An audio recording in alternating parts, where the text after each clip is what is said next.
Tonight, we finished chapter 33 of Tanya and really focused on how we are so blessed. We are so joyous because we give God so much joy by integrating our belief in his oneness.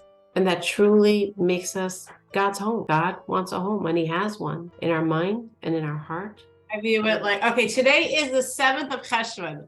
The 7th of Cheshvan is when the final travelers made it back home. That's why in Israel now they start praying for rain. We wait. So that means we finished our excuse, ladies. We today officially should be recovered from all of the exertions. We should just have overflowing suitcases from everything we received. But the exhaustion, I guess, today should have finally finished. So we are, actually, this is not our first class since Tishrei, because we had class last week, which was our first class of the whole year.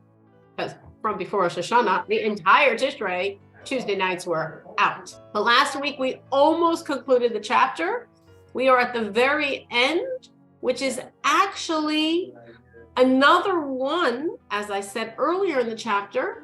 In this chapter, we have 2 of the 4 verses that the Lubavitcher Rebbe selected, that every person, including every child, should know, should understand, should recite, should be part of his daily litany of godliness. We're about to learn it right now. So before we begin, let's just explain how we got to this point where we're holding. So in this chapter, this very, very special, deep, and very full chapter, Chapter 33, we began by not feeling so great. Can't relate, beautiful. Everyone else, we can relate, yes. Not feeling so great. But unlike maybe some of the modern ways to handle that, the Alter Rebbe's perspective is you don't feel so great, think about God, that'll make you feel good. And as we spoke about God and we thought about God and we delved into the concept that all is God, that there is nothing but God, he was, is, and will be. Everything, all of creation hasn't changed him one iota because it's all him. The more you think about those ideas, the more you get excited. Now, why am I so excited? I'm excited because these ideas are totally beyond the ken of a human being to understand. But I'm getting them. That's exciting. I'm doing something I can't do. As Jeremiah the prophet said, who's the person that would dare try to come this close to me to understand me? But I'm doing it. How can I do it? It says, because you inherited a belief of God that predates all of your intellectual strivings. You intuitively know it all. So since you intuitively know it, everything you're learning is resonating what you feel inside of you, and therefore you're getting that which really cannot be gotten or acquired intellectually, but your intellect is grasping it because you innately have it. And it's a very exciting thing because it's so impossible. It's also very exciting because it's like the purpose of man.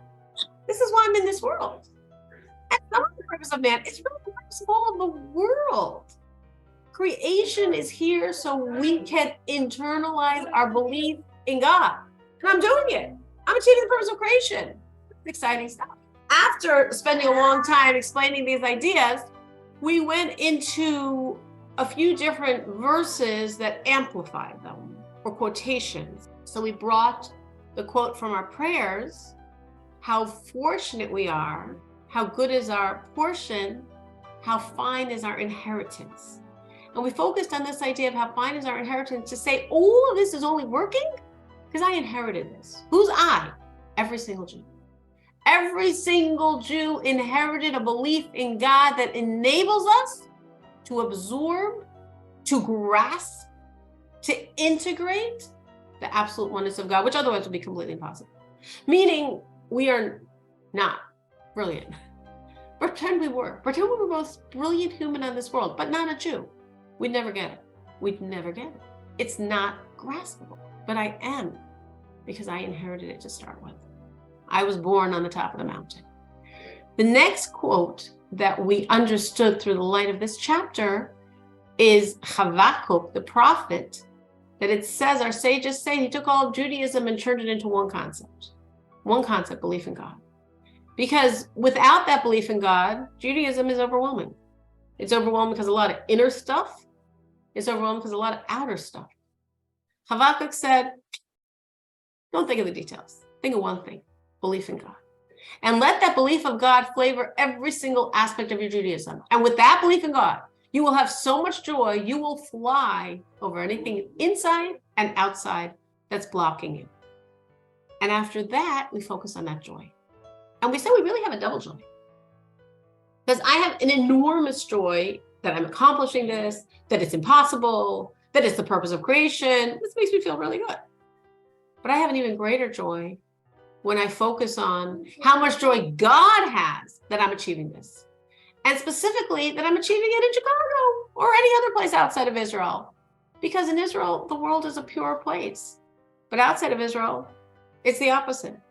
And when you're in a place that's full of a lot of other stuff, and despite all that, we're connecting to God, we're believing in God, we're integrating a belief in the unity of God. God says, and you're doing that in Chicago in the 21st century? Wow, that's amazing. It says that we humbled Moses, we humbled Moshe. Why?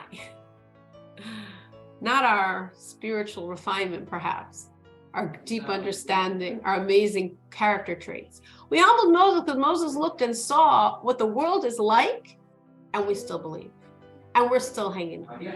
And we're still serving God. That humbled Moses. So when God looks at us and says, wow, you're in a world of so much evil, and you're still serving me, and you're still believing in me, and you're integrating the unity of God as part of your working reality, unbelievable. And this gives God so much joy. And when I feel the joy that I'm giving God, that gives me more joy than anything else. Okay. More joy than fulfilling the purpose of creation, fulfilling the reason why I'm in this world, achieving the impossible. What could give me more joy than knowing I'm giving God joy? And last week we focused on this idea, I'm giving God joy, because we said, even though in this chapter we have this very narrow slice that we're focusing on, integrating a belief in the unity of God, but we can understand there's also other situations we do all day long that give God joy.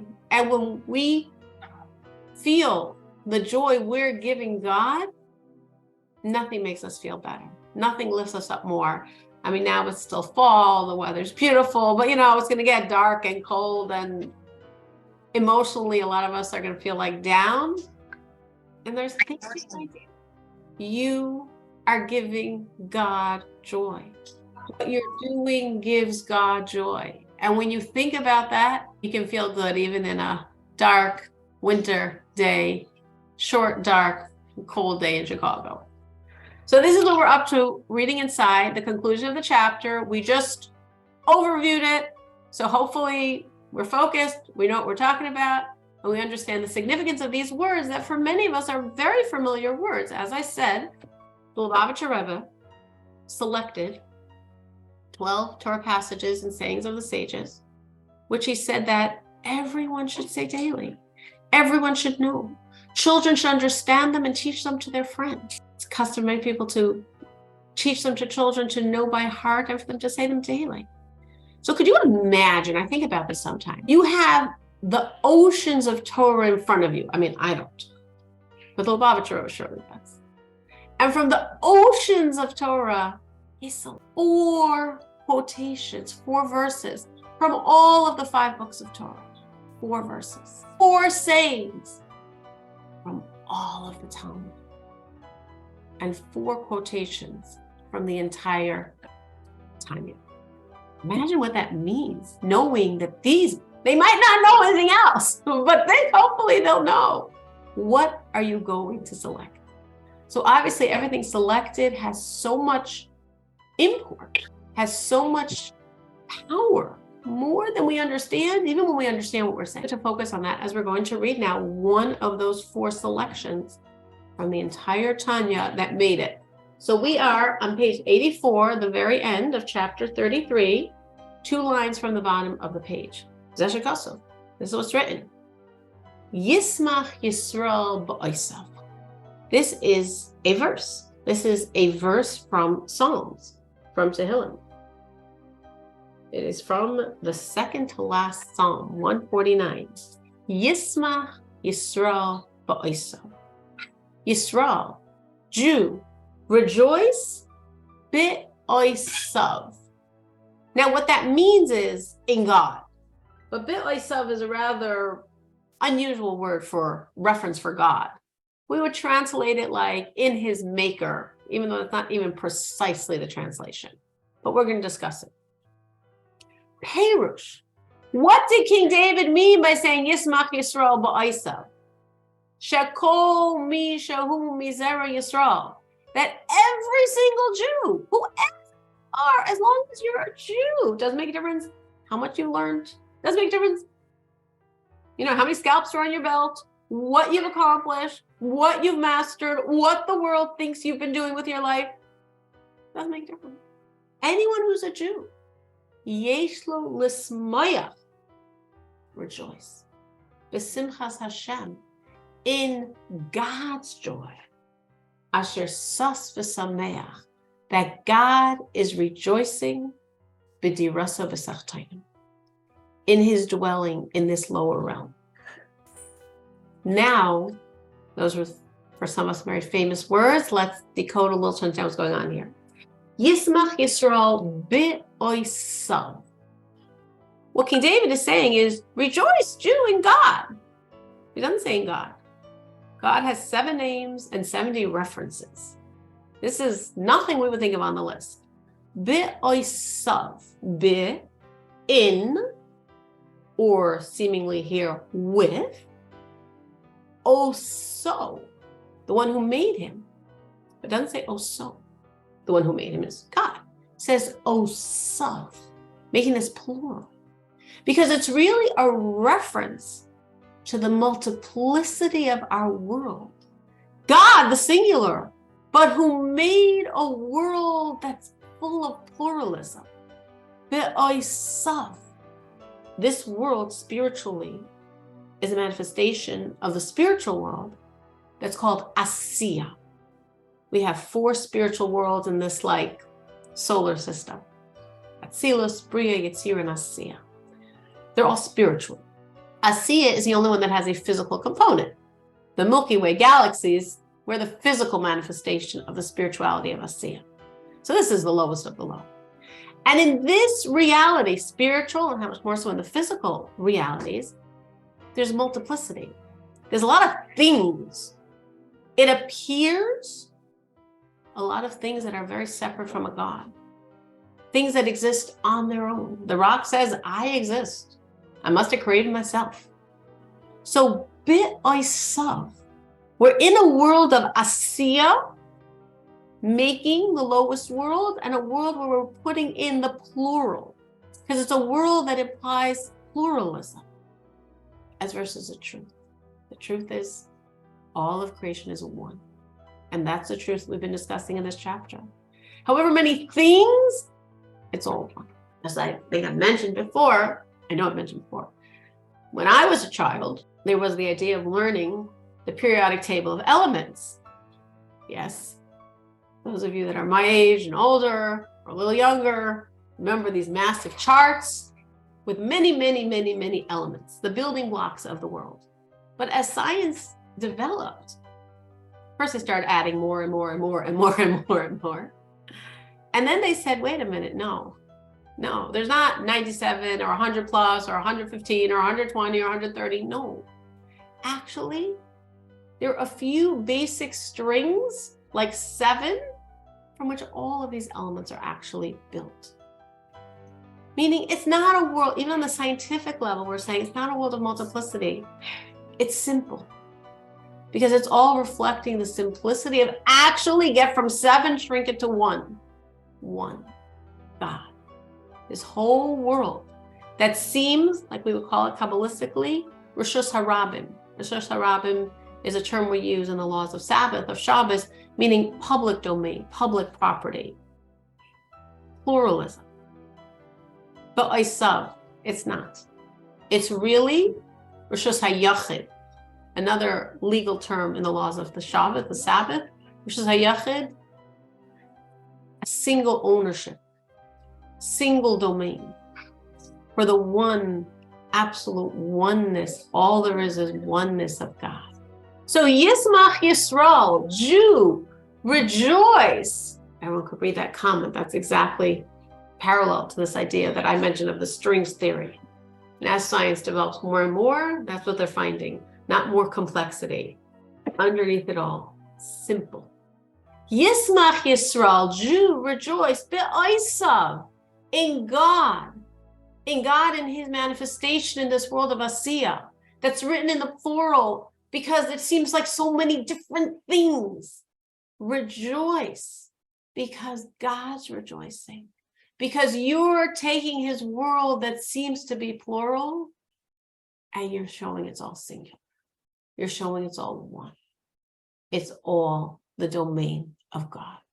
It's actually all the energy of God. It's one because it's all the simplicity. Yeah. And the fact that now, what Goldie referenced, what I referenced, is science coming to this is just because we're vaulting into the days of redemption. So the physical world is already reflecting the truth of spirituality. It's not like the scientists today are smarter than the scientists from before. You could say, well, they're piggybacking on their work, but then how come we're like fast forwarding and what's been accomplished in the past 5 years wasn't accomplished in 20 years, which wasn't what was accomplished in the past 50 years, which wasn't what was accomplished in 100 years. As we're racing to the days of Mashiach, the spiritual worlds are gushing forth, and therefore the physical world, the sciences are as well, to reflect this truth. Actually, a very interesting talk of Lubavitcher Rebbe, based on a piece of Kabbalah, a piece of Zohar, based on last week's Torah portion. We're now in the Torah portion of Lech Lecha, but last week was the Great Flood. Based on a verse there, speaks of the waters from above and the waters from below that flooded the world. And based on that verse, it says in Kabbalah that in a certain year, once again, the fountains from above and the fountains from below will once more open up and flood the world. But it won't be a flood of water, it'll be a flood of knowledge. And the fountains from above will be flooding the world with the esoteric knowledge of God. And the fountains from below will be flooding a world with the knowledge of the sciences. And in that year, we also saw in the sciences, the Industrial Revolution and technology and science racing forward and just racing upon itself. Like each new leap created another one, creates another one. What the world didn't achieve in thousands of years is suddenly happening in hundreds, and then in decades, and then in years. And this is all as the waters from above and waters from below are flooding the world to bring us to the time of Mashiach, when the whole world will be flooded with knowledge of God. So it makes perfect sense that now science can also see it's a world of one. That one is God. So Yismach Yisrael ba'isa. Jew, rejoice in God's joy, in your work that's taking this world that seems like it's so many things and uncovering the truth. It's one. It's God. And the Rebbe emphasizes here that every single Jew has ownership of it. It's not like, well, I don't know enough. I don't. But every Jew has this ability. You can say, well, I barely know anything. So what? You're serving God. You're uncovering that it's a world of one. It's your inheritance. That's what we were emphasizing in this chapter. Rejoice in your inheritance. You can understand all this deep stuff because you knew it before we started. It's your inheritance. It's intuitively part of your psyche. You know it before you know it. So every single Jew can equally rejoice because every single Jew is giving God the joy of uncovering in his world that seems of so many that it's really a world of one. Shehem as bechinas asiya gash bismamish. And we're saying this is oisav, God as the maker, as a reference to this world, as we said, this world which spiritually is called the world of Asiya, the lowest of the worlds. In Atzilos, there's just an awareness of God. In Bria, maybe something else, very godly else. In Yetzirah, more godly else. And then in Asiya, suddenly it's a lot.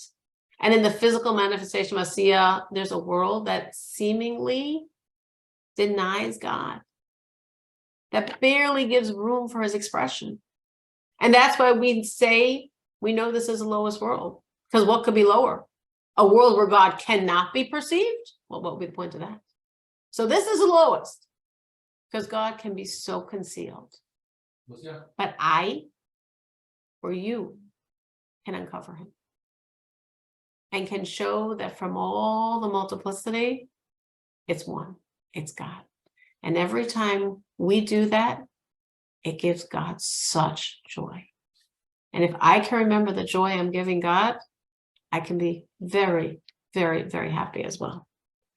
And that is why, as we're saying, King David in Psalms, in Tehillim, when he wrote this verse, didn't say what grammatically would make more sense, but also in his maker, the singular, it's only one God, but rather in the plural, Shehu Olam Hazeh Hagashmi, to allude to the plurality here, to the multiplicity of things that seemingly indicate pluralism in our world. Hamalik Klipos V'Sitra Achra. All of the forces of evil that each one seems to say, I exist, I'm separate, I'm alone, I'm a separate defined entity, and then I'm another entity, and then I'm another entity, and there's all these separate entities here. Every blade of grass and rock says, I exist, separate, I created myself. And in all that, the Jew comes and says, it's all God. It's all one. Shanikra Rishus Harabit. This world, as we said, is called the domain of the many. That's what it seems to be. Viture de Fruda. Mountains of separation, a mountain. Because a mountain, the height of the mountain symbolizes ego. And everything that proclaims I, you don't even need the word exist after that. I, that's a mountain. And it's a mountain de fruda of separation. Because every I implies a separation from God's I. But as we serve, as we uncover, the mountains melt. Because they're not mountains. They're not I. They're not separate. It's all one. It's all the domain of the one, God. It's all God's energy. And through our service, we transform this seeming darkness to light. And the world is exposed to be what it really has been all along. The domain of one, singular, private property, God's domain, liyichudo yisparech, to the oneness of God. How is all this happening? Be'emuna zu, through this belief. That's it. Through our belief in God, in his oneness, he is all that is, it is all him, always was, always is, always will be. That belief itself is what creates this revolution, this transformation, uncovers the Rabbim is Yachid, the plural, the multiplicity. It's all one. It's all God. And how do we see this? By believing in it. How do we uncover it? By believing in it. How do we give God this joy of himself being exposed? By believing in it. That is the work of this chapter. On one hand, it can seem like a very high level work because it's all going on inside. We're very action oriented. Give me things to do and I can put checks on my chart. This is thinking. At the same time, it's something that's so comprehensive. Whatever I'm doing, whatever I'm engaging in, I can always have this filter, this interface of it's all God. There's nothing but God. There's nothing to fear. It's all God. There's no conflict. It's all God. It's all going to work out. It's all God. And thought after thought after thought is expressing more and more strongly my belief in God's oneness. And as I remain calm and joyous, I'm integrating that belief in my reality. And that's the point of this chapter.